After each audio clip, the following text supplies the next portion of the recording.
Hello and welcome to Wake Up and Smell the Mic S&P 500 review for Tuesday, May 30th, 2023. It's now the 27th. We start off in a playlist called Special Videos on the Wake Up and Smell the Mic S&P 500 review YouTube channel. And I added two videos today, Special 16 and Special 15. Which go along with the regular video that we make on the weekend. So they're quite important, and this is a look back at where the Fed made their first mistake and that diamond topping era on the weekly chart that shows all those support lines and uptrend lines in the weekly chart, and you can get a good look at those and some explanation of where they came from. The S&P 500 daily chart looking back to the end of 2021. I'll zoom into the current area now. The S&P 500 daily chart has printed the combo and sequential sell setup one count, and to negate that for end of day Tuesday on the 30th, there must be a close below 4145.58 for the price flip to the buy setup count one. And with this candle on the 26th of May, it's safe to say that the entire gamut of traders and investors, all the way from the top hedge fund manager all the way down to the novice retail investor, is sick of sitting on the sidelines of the market and is going to start pouring money into it no matter what. The 50% propulsion momentum up was qualified and confirmed on this bar on the 26th, and that makes the 50% propulsion exhaustion up at this level qualified and confirmed. Also, the ongoing supply line was almost qualified. It made it above it for a high, but then ended up closing below it. And the ongoing supply line to start the day on the 30th, Tuesday, will be at 4209.38. And price would need to open above that level, 4209.38, and close above that level to qualify this ongoing supply line. It's very close, about 4 points away. However, if it does open below it and then subsequently closes above it, it will become disqualified, such as these lines over here, and possibly a fading opportunity depending on momentum, which is already in the traders and investors' advantage with this qualified and confirmed momentum up and exhaustion up.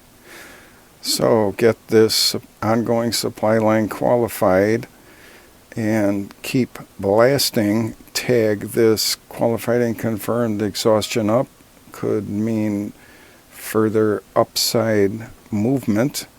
And the next level is this upper Stark band, which for the day on Tuesday starts at that level, 4246.28.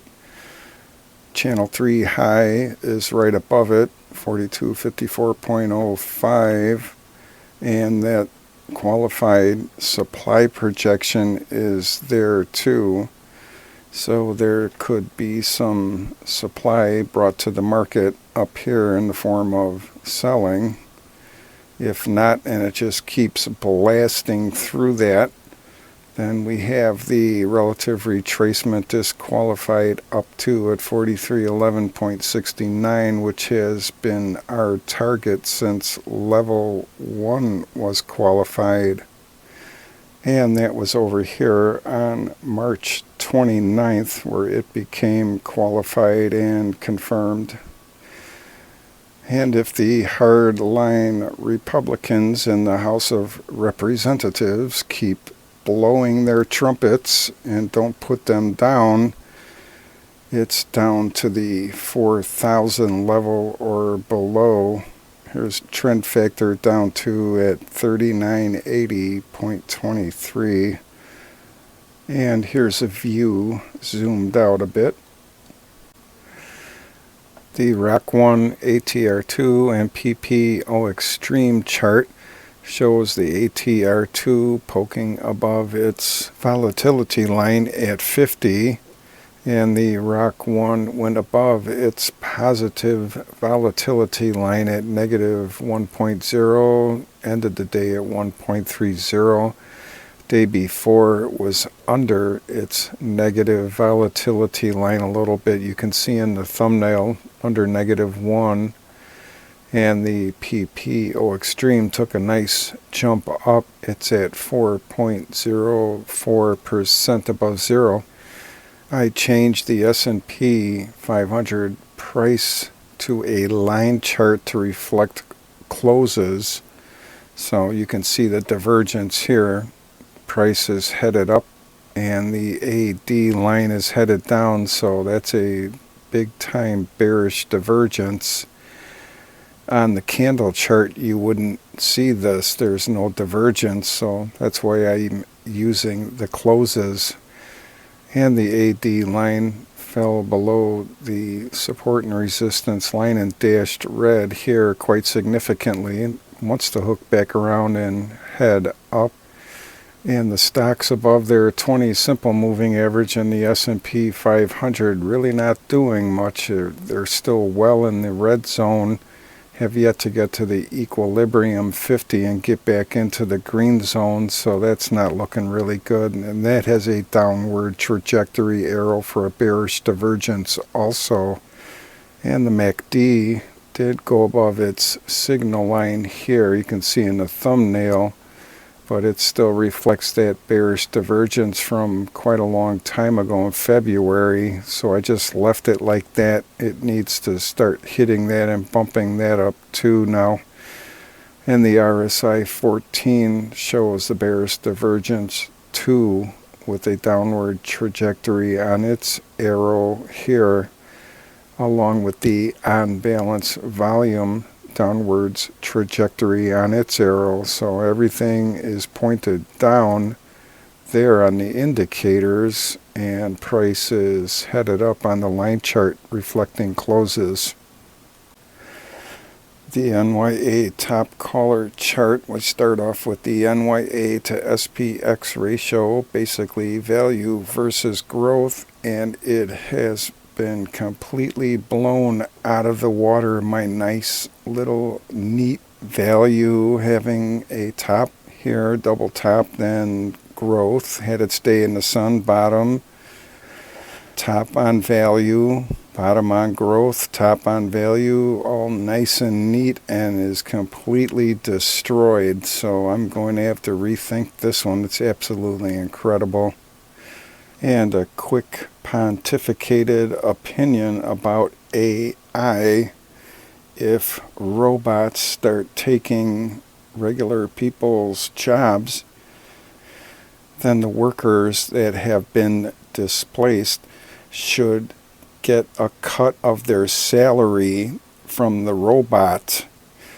Meaning, I see the possibility of a utopian society where we don't have to work and get paid and let the robot and algorithm do all the work and get a cut of it. Go ahead and laugh out loud really hard. And the way this looks is quite impressive, but the participation is not impressive. One has to wonder if this is the spark that draws everybody back in or not, so only time will tell, and the debt ceiling problem is always hanging over our heads. The New York AD line is below this uptrend line, so it broke that to the downside, bounced off of its 200 simple moving average in red and headed up, so it's going to try to get back above that uptrend line that it broke down out of. The McClellan breath oscillator ratio adjusted is still under zero, negative 15.05. And that's definitely value on the ground past the 10 count for now. NYA price broke down below this support line, horizontal and green. It's trying to get back above it. I don't know if it did. It looks like it poked its nose above it. I don't know. It's still looking awful. And the ratio adjusted McClellan volume oscillator, like the breath oscillator, is below zero, negative 14.16. The ratio adjusted summation index of the ratio adjusted McClellan breath oscillator took a leg down further, negative 160.83. Same thing with the ratio adjusted summation index of the ratio adjusted McClellan volume oscillator, negative 178.48. So we can tell that growth is definitely trouncing value there. RSI 14 is still floundering under the 50 equilibrium line and under its 21 EMA. Looks like it wants to try to get up, but it is definitely on one knee and keeps falling back to the ground. Same thing with the on-balance volume. They really headed for the exits, went below that uptrend line in dashed red here, and is really lame looking, trying to get back up above it. Man, look at this. The ratio adjusted McClellan volume oscillator for the NYA here. The stocks only volume advanced decline lines here, and the blue is a 19 EMA and the red is a 39 EMA. The stocks only AD line itself, and the ratio adjusted McClellan breath oscillator for the stocks only here. And I have to say, if the other 6,000 stocks in the market don't start participating more versus the 5 that are carrying everything, and maybe even less than that, the chip stocks, then we're in big trouble. This AD line is definitely pointed down. So yeah, this has been an interesting indication that we've been looking at this last few months. Breadth is looking okay. It started the divergence, bullish divergences on the bottom, but that AD line disagrees, and 9 times out of 10 it's the AD line that sets the rules. And the intermediate term volume oscillator for the NYA, look at that, pointed down, absolutely no participation in the other 6,000 stocks and instruments, and same thing with breadth here. However, the instruments in the NYA above their 200 period simple moving average is staying between the 40 and 50 zone, like I was hoping it would.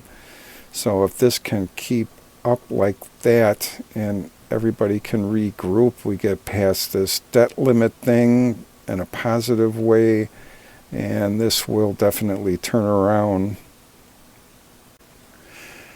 And now the NYA and NYSE's counterpart, the NASDAQ and NASDAQ 100 summation indexes and breadth oscillators. You can see the NASDAQ composite here, summation index of its ratio adjusted McClellan breadth oscillator down here, has been trying to climb out of the hole recently, as we saw in some of those high-low charts. But then the last few days has ticked down. Its McClellan breadth oscillator is below zero, and now the NASDAQ 100 summation index of its ratio adjusted McClellan breadth oscillator down here should be doing a lot better than that, you would think, with all this skyrocketing for the chip stocks, but it's still below positive 250. It actually made it above positive 250 for a couple of days last week or beginning of the week or whatever, and then fell below it. So that's kind of odd and makes you think. It's at 207.23, but still in above the zero line there. And the NASDAQ 100 ratio adjusted McClellan breath oscillator is barely above zero, 6.82. So definitely not much going on as far as the overall breadth. And here's the NASDAQ composite overbought, oversold chart. And it's uncanny how the green 30 EMA over here mirrors the McClellan breath oscillator ratio adjusted for the NASDAQ 100. Look at that. We've been noticing that for the past month or so. Some exaggerations on the breath oscillator and not down here, but very similar, as you can see, where the 10 simple moving average in red somewhat mimics the NASDAQ composite breath oscillator. Let's see if we can take a look at that and switch back and forth. Here's the NASDAQ composite breath oscillator up there, and the overbought, oversold indicator down here. Again, we're focusing on the red. I don't know what to think of that. I'm going to have to think a lot harder about that. 30 EMA in green mimics the NASDAQ 100 breath oscillator here, and the red 10 simple moving average mimics the NASDAQ composite breath oscillator ratio adjusted up here. Offhand, I can't figure out what that's telling us, but I'm definitely going to think about that a little bit harder than I have been. The NYA monthly chart with the KST, w-COPPOCK curve, and PPO. Here's price up here. We're more interested in the indicators down here. And the long-term KST is on a relentless but torturous drive towards zero for this past almost year, complete year. It's getting closer and closer every month and really has no indication of pulling back on the stick. And the Kappa curve definitely has a hook around to the upside, which is a good sign, but it's still barely inside of this blue zone here, and let alone needs to get above zero before we can celebrate. And the PPO has been going sideways right along zero and has now ticked down a little bit, so I don't think this looks very good. There's a little bit of hope here with the Kappa curve, but it needs to get above zero before we celebrate again. And the long-term KST is very worrisome, even though at the rate it's going, this could be considered way far away from zero still. And the S&P 600 small cap index, we'll zoom in a little bit more here. And there's 1 day left in the month of May, and it's formed an unmistakable indecision doji underneath the close of the previous month. And we did have a breach below this uptrend line here, but it has stayed above it, so that's a good sign. The doji is a bit worrisome. And you can see in Bulkowski's encyclopedia that this is called a southern doji here, and it doesn't really have much of a high percentage of reversal for bullishness. It's only 52% of the time, and the frequency rank is 8, and overall performance rank 78. And you can read the rest of it here, so it's not all that great of a performer, but nonetheless, there's a good chance that it could experience some upside from way down here. And here's the S&P 600 small cap AD line with a 10 EMA. And it has spent a lot of time this month underneath this uptrend line here. It did go back above it, but not above the signal line or moving average in blue here. Then it looks like recently it's come back down below it, so it has 1 day left to rectify itself and get back above this uptrend line here. And if it doesn't, it could struggle to get back above that line, but it could bounce around in here and get back above the top line of the descending broadening wedge. But this is trouble brewing here in the small cap 600. And here's a zoomed out view of where that's anchored back here in 2016. And its COPPOCK curve is losing some of its pronounced hook around to the upside. It's still pointed up, but that doesn't look too good either, and it's way below zero. And here's a zoomed out view of the COPPOCK curve. The S&P 500 monthly chart, here's the price here. Let's zoom in a little and take a look at that. Let's focus on the simple moving averages. So the blue 12 here, simple moving average. The 24 month is in purple for the simple moving average, and the 36 month simple moving average is in pink. So for this month of May, price has hit that 24 simple moving average in purple here, and then went down and nailed the 36 simple moving average down here. And the 36-month moving average is above the 12-month moving average, which is not good. We always want the higher ones underneath the little ones. Next, the S&P 500 AD line for the monthly chart with a 10 EMA in blue. And last month it went above this top line in dashed brown, so that was a good sign, but has gone back under it and is headed down and just about resting on top of its 10 EMA's moving average here. There's a little bit of a gap in the thumbnail, but not much. And its monthly COPPOCK curve definitely shows a nice hook around to the upside. It has to get back above zero. And here's a zoomed out view of the AD line up here in the COPPOCK curve down here.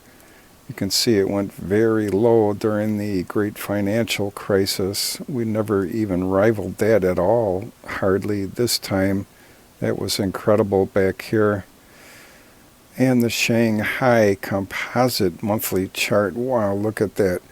We looked at that about a month ago, and it was just about to break out above its 24-month simple moving average and promptly turned around and is now hitting this major uptrend line going back to 2005 in dashed red.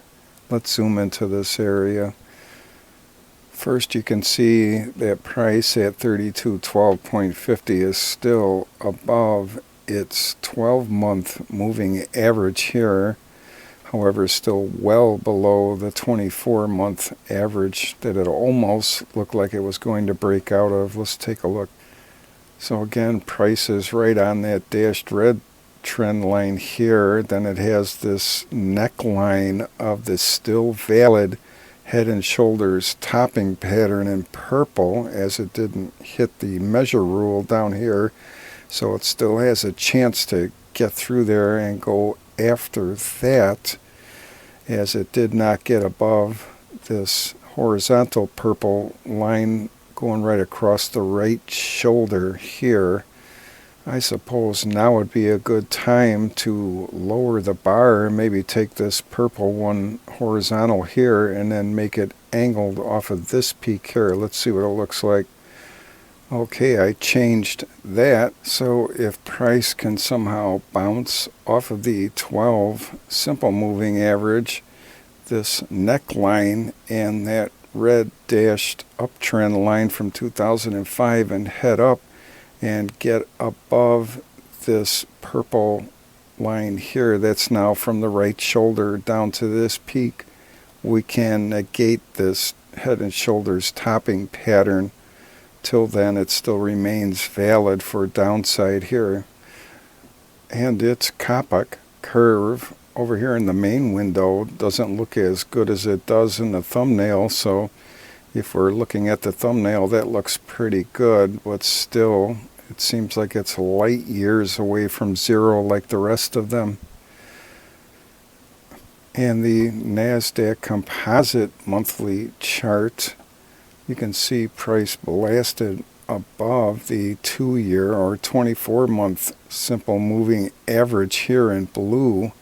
The 24 is still above the 12 in red, but that's a good sign. It definitely needs to stay above there and keep going. And the NASDAQ 100 AD line is at the top of its falling wedge here. You can see the middle line here, it's still well above that. And this major uptrend line is still intact also. And its COPPOCK curve is really looking good. It has a nice pronounced hook around to the upside. And again, like all the rest of them, it seems like light years away from zero. And the value line geometric index, and you can read about how they compute that line there.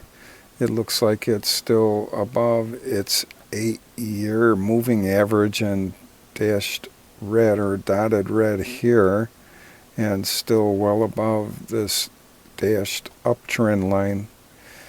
And its COPPOCK curve is looking okay. It's got a nice pronounced hook around to the upside, and it definitely hit this green falling valleys trend line here and bounced off.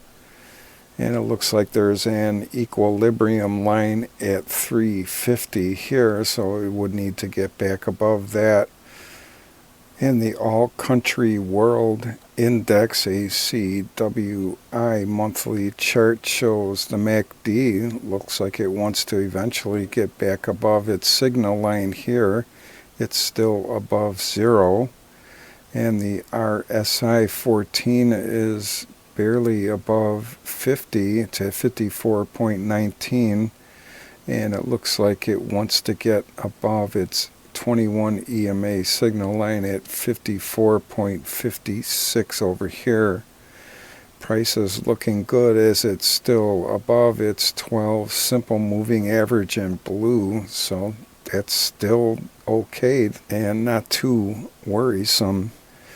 And its COPPOCK curve looks like most of the rest. It's got a nice pronounced hook around here at the bottom, and it still seems like it's light years away from zero. The on-balance volume took a nice leg up this month, and the ACWI is not too heavy into the U.S. equities, so it's more weighted towards the rest of the world than the U.S., even though there are some in there, but really a small percentage. The S&P 500 support and resistance levels big board chart shows the gray area at the top of the gap zone from 08, 19, 20, 22 and the ongoing supply line. So to the downside is the pivot point S1, the uptrend line from 06, 16, 20, 22, 20 simple moving average, and the weekly support line and the former top of the range.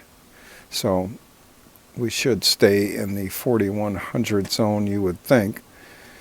And to the upside is the qualified and confirmed 50% exhaustion up, the top of the super bullish wedge, horizontal support, the weekly 2018 broadening top and dashed red, the measure rule from the pennant breakout, which is right at the same as the top of the super bullish wedge pattern, and R1. The S&P 500 still managed to stay under its 21 EMA signal line, and the NASDAQ 100 AD line is really not that far above its 21 EMA signal line, so not too strong in either one of those. And the Rec 1 is at 1.30 and up. It's pointed, and that's slightly above its positive volatility line at positive 1.0. ATR2 is above its volatility line at 50, and the PPO extreme improved a little bit, and you can see the level it needs to exceed. It hasn't done that yet, and when it does, it's clear sailing up into the next one at 8.43% above zero. And the McClellan breath oscillator to get back to zero would require 706 advancers over decliners to get back to zero. What an improvement. Look at this. That's incredible. And the PE ratios with all this skyrocketing and the large caps actually went down. So you can see for this week it's 18.5, and the week before it was 18.82. The trailing 12-month is 18.37, and last week it was 18.57. Have a great day.